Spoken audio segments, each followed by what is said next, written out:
A very good morning to all our Sports Today family members. We have just had a very action-packed start to the morning.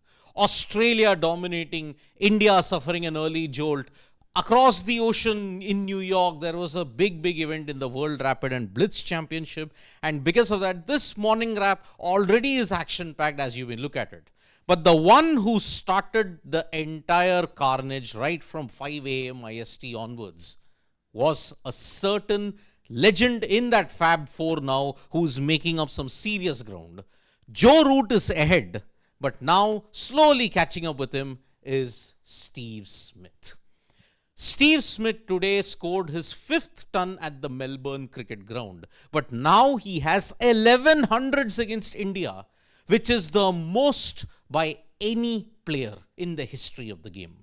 Yes, initially it was Joe Root and Steve Smith who were level, but now Smith has gone ahead with 11 test runs. He really loves playing against India. You look at that period from 2014 till about 2017, he had about 700s against them. In the 2021 BGT also, he had hit 100. 2023, he didn't hit. Now he's gotten 2 more hundreds. And because of that, Steve Smith truly is one of the best in the business. Not to forget, World Test Championship final also, he had hit 100. So, Steve Smith continues doing Steve Smith things. Absolutely marvelous effort from him.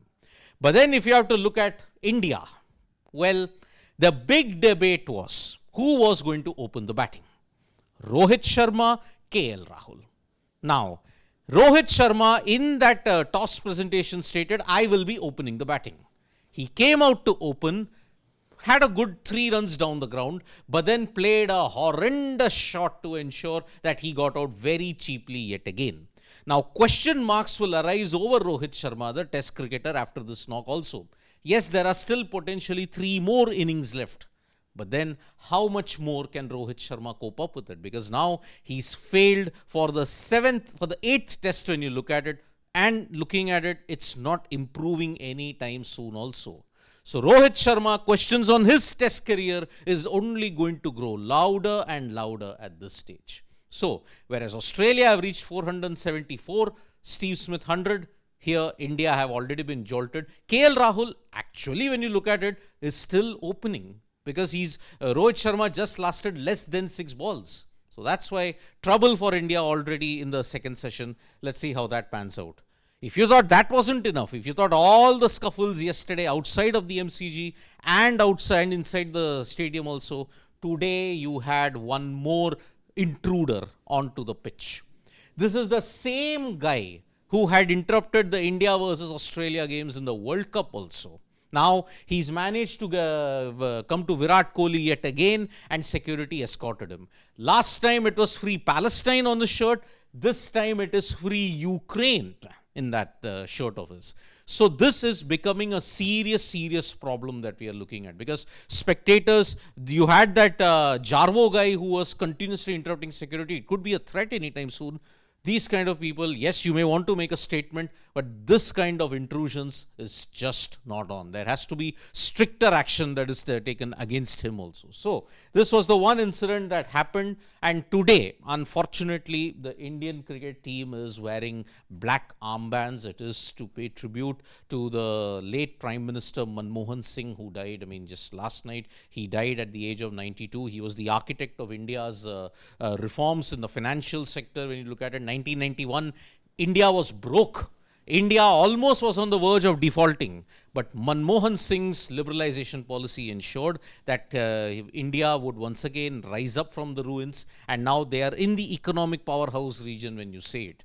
2 terms as Prime Minister, 2004 to 2009, 2009 to 2014. He served out 10 years as the Prime Minister. First term was successful. Second term was unfortunately marred with certain incidents. So, the Indian cricket team have worn black armbands to pay tribute to the late Prime Minister Manmohan Singh, who died yesterday.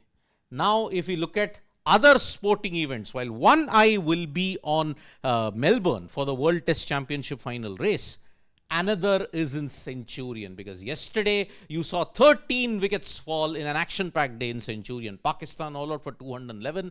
Dane Patterson taking 5 wickets.